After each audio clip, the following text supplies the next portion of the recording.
पिछली क्लासों में लॉज ऑफ मोशन के हमने दो वीडियो रिलीज किए थे। पहले वीडियो में motion of bodies in contact को डिस्कस किया था, दूसरे में मोशन ऑफ कनेक्टेड बॉडीज को। और उसमें हमने काफी शॉर्टकट्स भी बताए थे आपको। ट्रेडिशनल मेथड से हट के आपको शॉर्टकट्स प्रॉब्लम करने के तरीके बताए थे, जो नीट और आपके जेई एस्पिरेंट्स के लिए बहुत इंपॉर्टेंट था।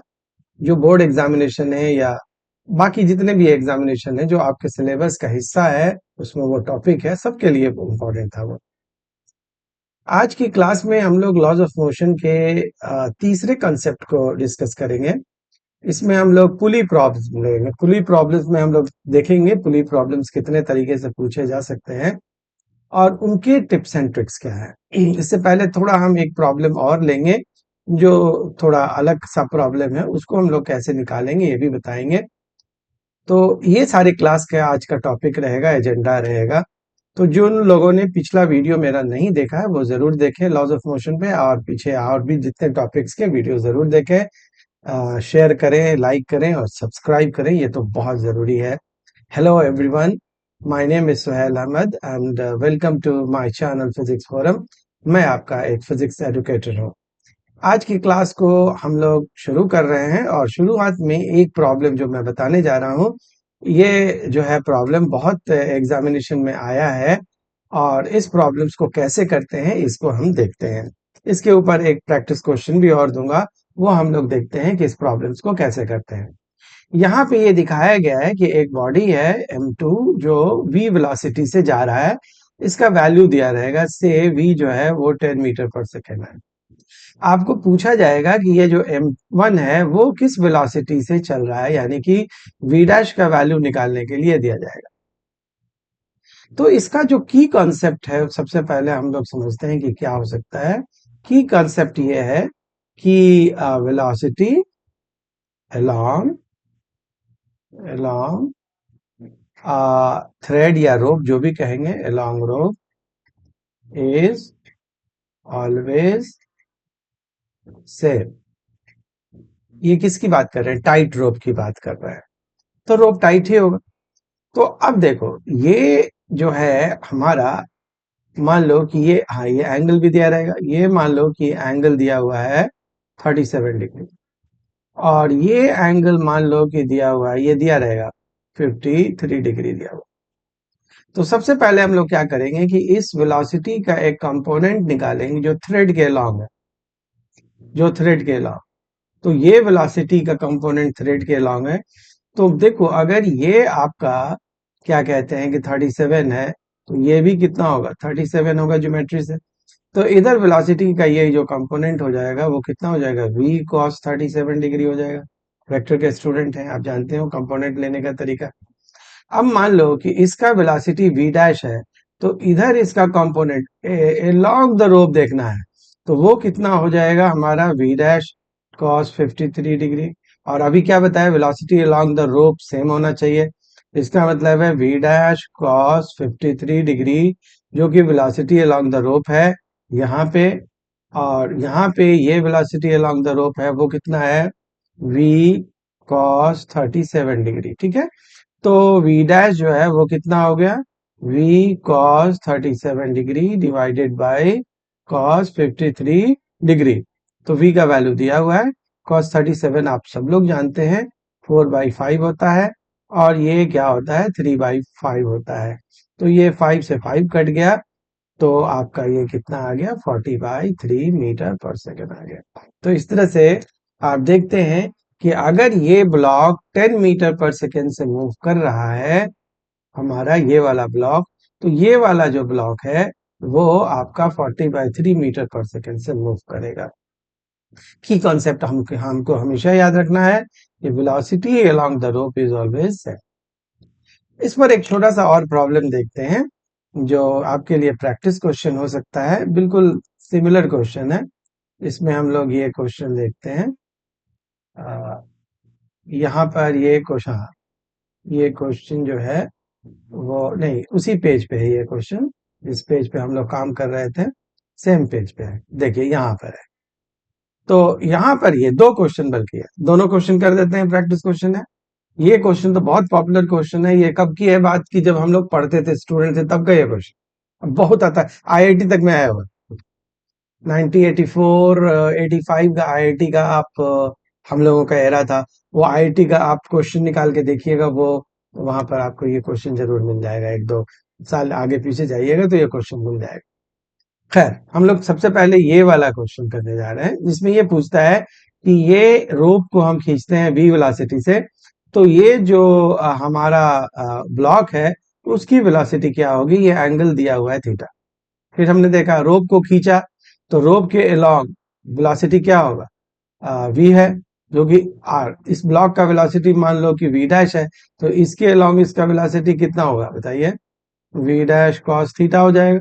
तो v जो होगा वो कितने के बराबर हो जाएगा, v डैश cos थीटा हो जाएगा।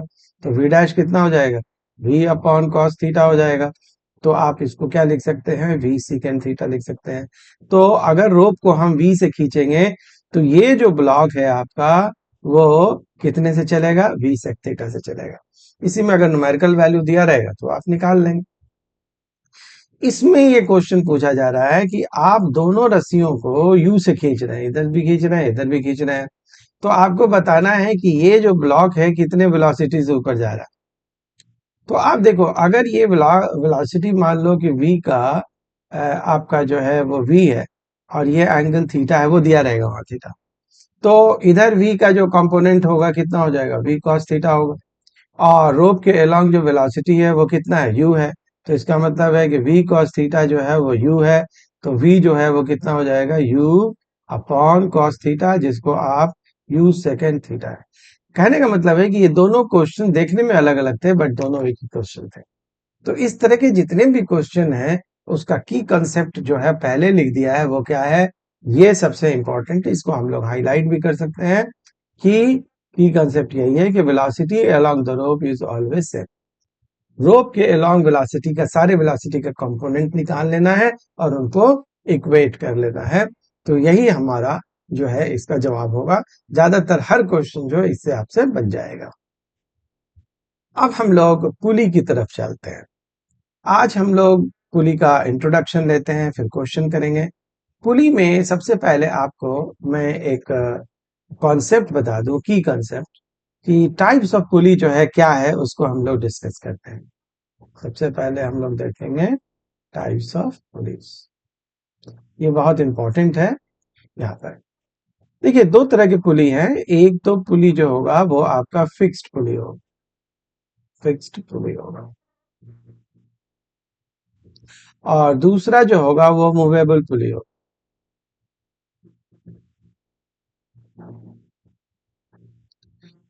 फिक्स पुली और मूवेबल पुली दोनों का जो क्वेश्चन है वो थोड़ा अलग है, लेकिन दोनों का क्वेश्चन बहुत आसान है। इसमें आपको बहुत सारे टिप्स दूंगा जिसको आपको फॉलो करना है। तो सबसे पहले हम लोग देखते हैं concept of fix pulley. Fixed pulleys, fix pulley में की कंसेप्ट क्या है वो लिख देते हैं।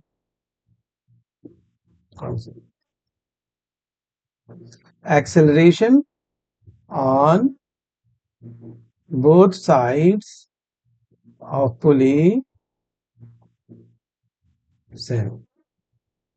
यानी कि ये पुली है, मान लो ये पुली है और ये आपका कोई मास है, से m1 है, और ये मास जो है वो से m2 है।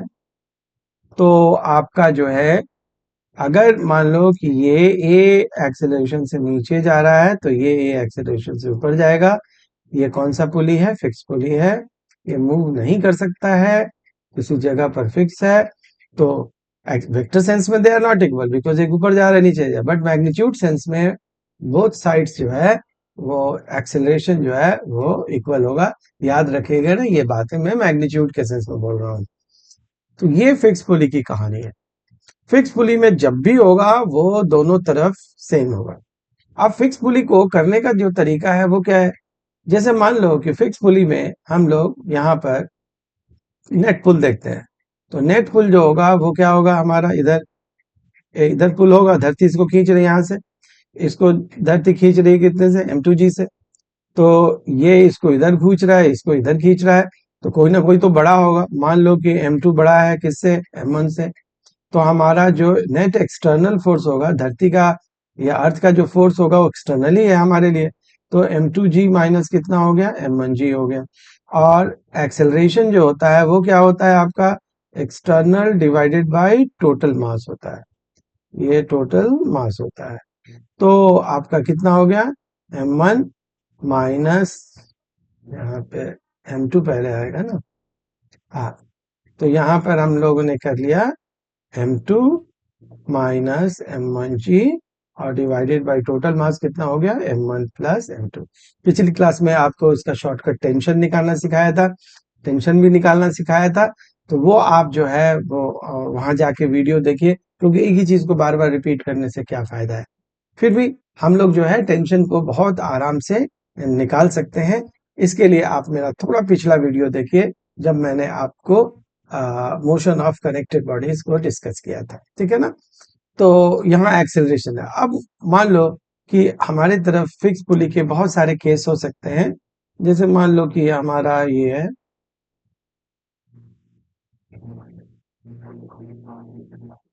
ये है हमारा, ये कोई मास है और यहाँ पर ये जा रहा है और ये एक हैंगिंग मास। अब ये फिक्स पुली है, फिक्स पुली है, तो अगर मान लो कि ये एक्सेलरेशन से जा रहा है तो ये नीचे जा रहा है। उल्टा भी हो सकता था, लेकिन एक्सेलरेशन सेम रहेगा। क्यों ऐसा रहेगा, तो अभी अभी बताया कि ये पुली जो है वो क्या है, फिक्स्ड। अब मान लो कि एंगल जो है 37 डिग्री है और ये जो वेट है वो 5 kg है और ये जो वेट है वो मास जो है वो कितना है, 10 kg है। तो इसका नेट पुल इधर कितना हो गया, 10G, जो कि 100 न्यूटन हो गया। अच्छा, आपको बताया था कि इधर जो पुल होता है वो पिछले वीडियो देखिए, mg sin थीटा होता है। तो यहाँ पर 5 × 10 × sin 37 कितना होगा, 3/5। 3/5 कर दिया तो ये 2 हो गया। तो यहाँ 30 न्यूटन आ गया। तो इसका मतलब है कि ये ऊपर जाएगा, ये ऊपर जाएगा और ये क्या है, नीचे जाएगा, क्योंकि 100 बड़ा है किससे, 30 से। तो हमारा जो एक्सटर्नल जो एक्सेलरेशन हो जाएगा वो कितना हो जाएगा, net pull 100 minus 30 divided by total mass. Total mass आपका कितना है, 5 प्लस ये कितना है, 10, तो ये 15 हो गया। तो ये 70 बाई कितना हो गया, 15।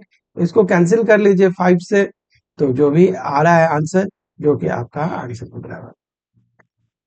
तो ये मतलब कि आपको हमने बताया कि इस तरह के जो है वो आप डिस्कस कर सकते हैं कि कैसे जो है आपको एक्सेलरेशन फास्ट, इसका टेंशन निकालने का तरीका फिर मैं बोलूंगा।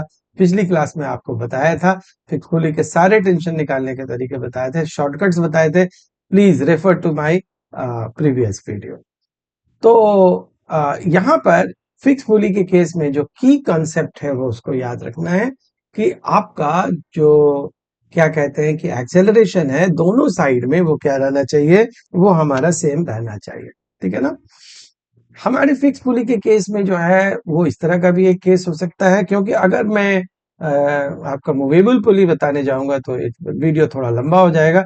मैं चाहता हूं कि वीडियो कम से कम रहे, छोटे से छोटे रहे, ताकि स्टूडेंट का जो है वो मूड बना रहे और वो जो ट्रिक्स हैं वो छोटे छोटे स्टेप्स में सीखे, ये भी बहुत इंपॉर्टेंट है। जैसे मान लो कि एक हमारा ये ब्लॉक है, ठीक है, और ये ब्लॉक है और यहाँ पे कोई पुली है, यहाँ कोई पुली है, इस थ्रेड से ये आ रहा है और यहाँ कोई मास है, यहाँ से कोई मास है और यहाँ से कोई जो है वो एक कोई मास है यहाँ पर है। मान लो कि ये जो M1 है वो 10 kg है और ये M2 जो है वो 5 kg, ठीक है ना, और ये जो है वो हमारा 10 kg। तो आपसे एक्सेलरेशन पूछा जाएगा, तो इधर इसका पुल कितना होगा, 10 × G दैट इज 100 न्यूटन, और इधर इसका पुल कितना होगा, 5 × G दैट इज 50 न्यूटन। इसका पुल क्या होगा, इसका जो पुल होगा वो क्या होगा, 0 होगा। क्यों, क्योंकि ये ब्लॉक जो रखा हुआ है ये पुल में पार्टिसिपेट इसलिए नहीं करेगा कि नॉर्मल रिएक्शन इसके वेट को बैलेंस कर रहा है। आपको बताया गया है कि ओनली हैंगिंग मास जो है वो पुल में पार्टिसिपेट करेगा। आप पिछले क्वेश्चन में जाके, ये भी फ्री मास है, जो स्लाइड कर सकता है, अपने को छोड़ दिया जाए तो इधर, तो ये हैंगिंग मास में काउंट हो जाएगा, ये भी हैंगिंग मास में काउंट होगा, यहाँ तो दोनों हैंगिंग मास में काउंट होगा। तो उससे नेट पुल बनता है।